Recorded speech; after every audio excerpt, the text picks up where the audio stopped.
നമസ്കാരം. പുതിയൊരു വീഡിയോയിലേക്ക് സ്വാഗതം. രാജ്യതലസ്ഥാനം അക്ഷരാർത്ഥത്തിൽ വായു മലിനീകരണം കൊണ്ട് വീർപ്പുമുട്ടുകയാണ്. ഈ വീഡിയോ തയ്യാറാക്കുന്ന സമയത്ത് വായു ഗുണനിലവാര സൂചികയിൽ ഡൽഹിയിൽ രേഖപ്പെടുത്തിയത് 458 എന്ന സംഖ്യയാണ്. അതായത് അപകടാവസ്ഥയിലാണെന്ന് അർത്ഥം. ഇതിനോടൊപ്പം അതിശൈത്യം കൂടിയായപ്പോൾ ജനജീവിതം ദുസ്സഹമായി കഴിഞ്ഞു. 5 മീറ്ററിനപ്പുറം കാണുവാൻ പറ്റാത്ത അവസ്ഥയിലാണ് ഇപ്പോൾ ഡൽഹി. ഇതോടെ കർശനമായ 3ാം ഘട്ട നിയന്ത്രണങ്ങളാണ് ഡൽഹിയിൽ ഏർപ്പെടുത്തിയിരിക്കുന്നത്. അതായത് പഴയ ഡീസൽ പെട്രോൾ വാഹനങ്ങൾ, കെട്ടിട നിർമ്മാണം, ക്രഷർ യൂണിറ്റുകൾ, ഖനനം എന്നിവയെല്ലാം വിലക്കിയിരിക്കുകയാണ്. BS3 പെട്രോൾ, BS4 ഡീസൽ എന്നീ വിഭാഗത്തിലെ 4 ചക്ര വാഹനങ്ങളെ ഇപ്പോൾ ഓടാൻ അനുവദിക്കുന്നില്ല. ഡൽഹി, ഗുരുഗ്രാം, ഫരീദാബാദ്, ഗാസിയാബാദ്, ഗൗതം ബുദ്ധ നഗർ എന്നീ ജില്ലകളിലും നിയന്ത്രണങ്ങൾ ഏർപ്പെടുത്തിയിരിക്കുകയാണ്. ഡൽഹിയിൽ ഏറ്റവും കൂടുതൽ വായു മലിനീകരണം ഉണ്ടാകുന്ന സന്ദർഭങ്ങൾ ദീപാവലി സമയത്തും കൂടാതെ ഹരിയാന, പഞ്ചാബ് എന്നിവിടങ്ങളിൽ കാർഷിക അവശിഷ്ടങ്ങൾ കത്തിക്കുമ്പോഴുമാണ്. ഇപ്പോൾ മൂടൽമഞ്ഞ് കൂടിയായതോടെ സ്ഥിതിവിശേഷം കൂടുതൽ രൂക്ഷമായി കഴിഞ്ഞു. വായു നിലവാര സൂചികയെപ്പറ്റി പറയുമ്പോൾ 0-നും 50-നും ഇടയിലാണ് ഏറ്റവും മികച്ചതായി കണക്കാക്കുന്നത്. 51 മുതൽ 100 വരെ തൃപ്തികരം, 101 മുതൽ 200 വരെ മിതമായതാണ്. 201-നും 300-നും ഇടയിൽ മോശമെന്നാണ് കണക്ക്. 301-നും 401-നും ഇടയിൽ വളരെ മോശമെന്നാണ് പറയുന്നത്.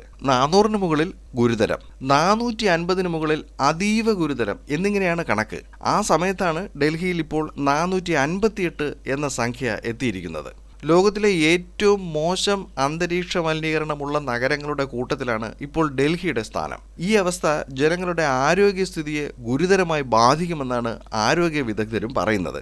വായു നിലവാരം കാത്തു സൂക്ഷിക്കാനായി പല നിയന്ത്രണങ്ങളും ഭരണകൂടം കൈക്കൊള്ളുന്നുണ്ടെങ്കിലും അവയൊന്നും ലക്ഷ്യപ്രാപ്തിയിലെത്തുന്നില്ല.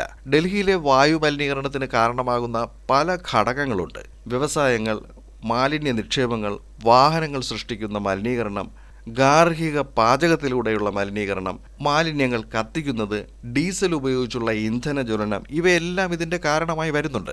ഇതിൽ മാലിന്യം കത്തിക്കുന്നതും ഗതാഗതവുമാണ് പ്രധാനപ്പെട്ടത്.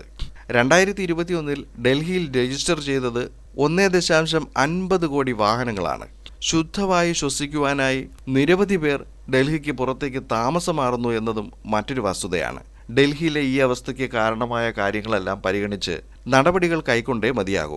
വാഹനങ്ങളുടെ വാതക പുറന്തള്ളൽ കുറയ്ക്കുവാനും പച്ചപ്പ് വർദ്ധിപ്പിക്കുവാനും കർശനമായ നിയന്ത്രണങ്ങൾ നടപ്പാക്കാതെ ഇനി രക്ഷയില്ല.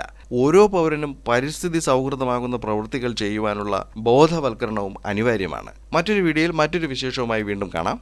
ചാനൽ സബ്സ്ക്രൈബ് ചെയ്യുക. വീഡിയോയ്ക്ക് ലൈക്ക്, കമൻറ്റ്, ഷെയർ എന്നിവയൊക്കെ നൽകുക. നന്ദി, നമസ്കാരം.